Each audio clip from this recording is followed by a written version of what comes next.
بسم اللہ الرحمن الرحیم الحمد للہ رب العالمین وصلی اللہ علی محمد وآلہ الطاہرین ولعنۃ اللہ علی اعدائہم اجمعین الی قیام یوم الدین وقال سبحانہ وتعالی ان اللہ یأمر بالعدل والاحسان۔ اب تک ہماری گفتگو عدل تشریعی کے ذیل میں چلتی رہی اور چند وہ موضوعات کے جن کا تعلق عدل تشریعی سے ہے، البتہ عام طور پہ کتابوں میں اس کو عدل تکوینی یا تشریعی سے نسبت نہیں دی جاتی، فقط اتنا کہا جاتا ہے کہ وہ بحثیں کہ جس کا تعلق عدل خداوند تبارک و تعالیٰ سے ہے ان میں سے ایک یہ ہے۔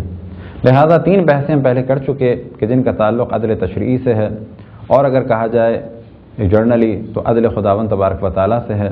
ان میں سے پہلی بحث کہ خداوند تبارک و تعالیٰ نے جو بھی کام انجام دیا وہ حکمت سے انجام دیا، اور پھر اس حکم کو پہنچانے کے لیے اللہ سبحانہ و تعالیٰ نے انبیاء علیہ السلام کو مبعوث فرمایا، اور جو حکم ہم تک پہنچا اس کا سوال فقط اس صورت میں ہوگا کہ وہ حکم ہم تک پہنچ چکا ہو۔ لیکن یہاں پر ایک چیز ذہن میں رہے کہ جس کی جانب پہلے توجہ نہیں ہوئی، کہ اگر پیغام پہنچنے میں کہ پیغام ہم تک نہیں پہنچا، ہم نے اگر کوتاہی کی تو یہاں پر بخشش نہیں ہے، لیکن اگر پیغام یوں نہیں پہنچ پایا کہ پہنچ سکتا نہیں تھا، مثال کے طور پہ ہم بہت ہی کسی دور افتادہ مقام پہ تھے اور وہاں پر علمی ماحول بھی نہیں تھا، عمر بھی ہماری کم تھی، تو یہاں پر الگ حکم ہے۔ لیکن اگر کراچی جیسی جگہ یا کوئی اور شہر کے جہاں پر کوئی ایک نوجوان کہے کہ میں غسل نہیں جانتا، وضو نہیں جانتا، یا ائمہ کی تعداد نہیں جانتا، یا کوئی اور چیز نہیں جانتا، تو کہا جائے گا کہ یہاں پر یہ قابل معافی نہیں ہے۔ وجہ کیا ہے کہ جاہل کی دو اقسام ہیں، پہلی قسم جاہل قاصر اور دوسری جاہل مقصر۔ جاہل قاصر وہ کہ جو ایسی جگہ پر تھا کہ جہاں پر علم نہیں پہنچ پایا لیکن اس کی غلطی نہیں تھی۔ جاہل مقصر وہ کہ جو علم حاصل کر سکتا تھا، نہ ماحول کا پرابلم تھا نہ خود اس کا اپنا پرابلم تھا، لیکن اس نے نہیں حاصل کیا کیونکہ توجہ نہیں تھی، کیونکہ اہمیت نہیں تھی اللہ سبحانہ و تعالیٰ کے احکام کی جانب۔ یہ ہے جاہل مقصر۔ اور جاہل مقصر جیسا کہ آپ نے اس کی تعریف سے سمجھ لیا کہ اس کی باس پرس ہوگی، کیونکہ علم حاصل کر سکتا تھا لیکن اس نے علم حاصل نہیں کیا۔ تو اب تک ہماری جو بحثیں ہوئیں ان میں سے ایک کہ اللہ سبحانہ و تعالیٰ کے جو احکامات ہیں اس کا دار و مدار اللہ کے علم اور حکمت پر ہے، لہٰذا کوئی بھی عمل بغیر کسی وجہ کے نہیں ہے۔ اللہ سبحانہ و تعالیٰ نے انبیاء علیہ السلام کو مبعوث فرمایا، پھر ائمہ کو، اور پھر علماء اور عرفاء کے ذریعے سے حجت کو تمام کیا، اور اسی طریقے سے بندوں پہ کوئی بھی ایسی ذمہ داری نہیں ڈالی کہ جو وہ برداشت نہ کر سکیں۔ اب سوال یہ پیدا ہوتا ہے کہ انبیاء بھی آ گئے، قانون بھی بن گیا، اب جب اس قانون پر عمل کا وقت آیا تو کیا ہم عمل کر رہے ہیں یا اللہ یہ عمل کروا رہا ہے؟ تو یہاں پر عالم اسلام میں تین اہم نظریات ہیں۔ ایک نظریہ ہے اشاعرہ کا جو کہتے ہیں کہ اللہ کروا رہا ہے، ایک نظریہ ہے معتزلہ کا جو کہتے ہیں کہ نہیں، اللہ کوئی دخل نہیں ہے، سب کچھ ہم کر رہے ہیں۔ تیسرا نظریہ ہے امامیہ کا کہ جو ائمہ علیہ السلام نے بہت واضح بیان فرمایا، وہ ہے ولا جبر ولا تفویض بل امر بین امرین۔ پہلے نظریے کو کہ جہاں پر انسان خود کچھ نہیں کرتا بلکہ اللہ سبحانہ و تعالیٰ کی ذات مقدس کروا رہی ہے، یہ ہے نظریہ جبر۔ دوسرا نظریہ کہ نہیں، اللہ کچھ نہیں کروا رہا بلکہ سب کچھ انسان خود کر رہا ہے اور وہ مستقل ہے، یہ ہے نظریہ تفویض۔ تیسرا نظریہ بل امر بین امرین۔ بس پہلے نظریے کے اوپر کچھ طائرانہ نگاہ ڈالتے ہیں، وہ یہ کہ جو بھی کام ہے وہ انسان خود نہیں کر رہا بلکہ اللہ سبحانہ و تعالیٰ کروا رہا ہے، اور انسان مجبور ہے۔ اگر انسان کو مجبور مان لیا جائے تو پوچھا جائے گا کہ ایسی کوئی دلیل ہے، تو وہ جواب میں کہتے ہیں ہاں، قرآن مجید میں خداوند تبارک و تعالیٰ نے ارشاد فرمایا واللہ خلقکم وما تعملون، کہ خداوند تبارک و تعالیٰ نے تمہیں بھی خلق کیا اور جو تم کرتے ہو اسے بھی خلق کیا ہے۔ تو جواب میں کہا جائے گا کہ اللہ نے بلا شک ہمیں خلق کیا ہے اور ہمارے اعمال کو خلق کرنے کے لیے راہ ہموار کی ہے، لیکن کام ہم نے انجام دیا ہے۔ کیونکہ اگر یہ مان لیا جائے کہ سب کچھ اللہ سبحانہ و تعالیٰ کروا رہا ہے تو نتیجہ یہ ہوگا کہ بس جو اللہ نے انبیاء کو بھیجا اس کی ضرورت ہی کچھ نہیں تھی، کیونکہ انبیاء کو بھیجا ہی اسی لیے تھا کہ یہ کام کرو اور یہ کام نہ کرو۔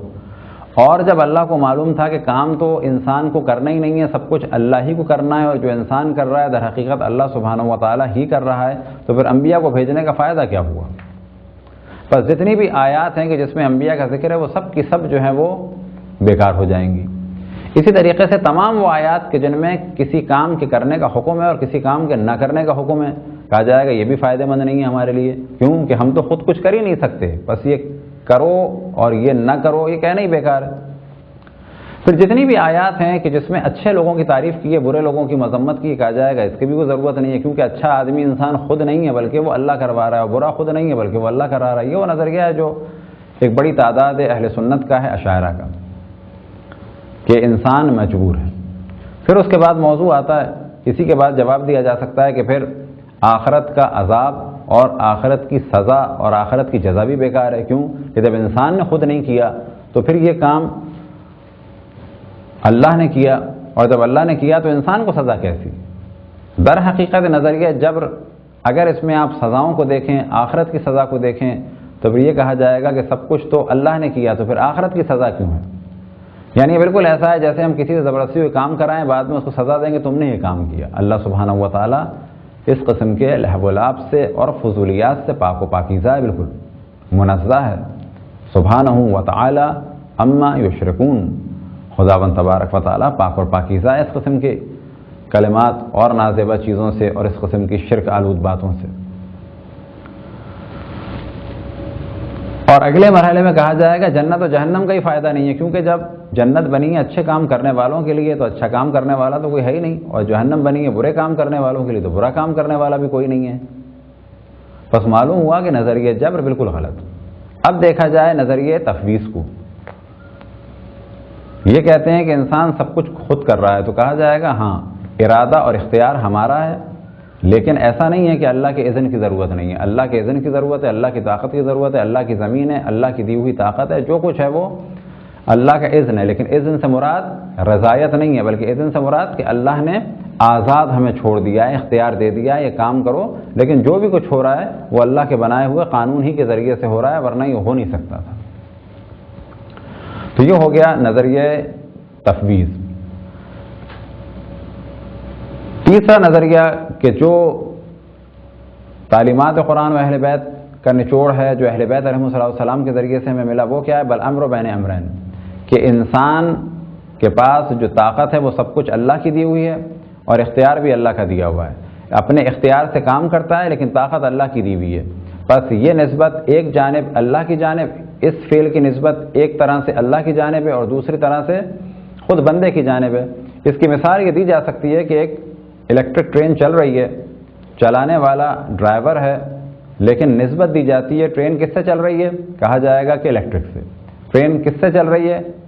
کہا جائے گا کہ چلانے والے کے ذریعے سے۔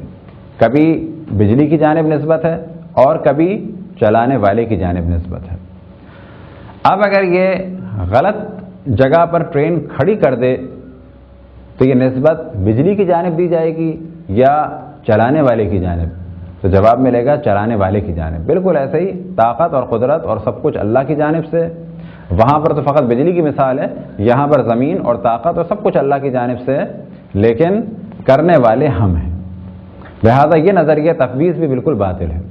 درمیانی راہ کیا ہے؟ بل امر بین امرین، کہ طاقت اللہ کی دی ہوئی ہے اور اللہ ہی نے ہمیں اختیار دیا، ان ہدیناہ السبیل اما شاکرا و اما کفورا۔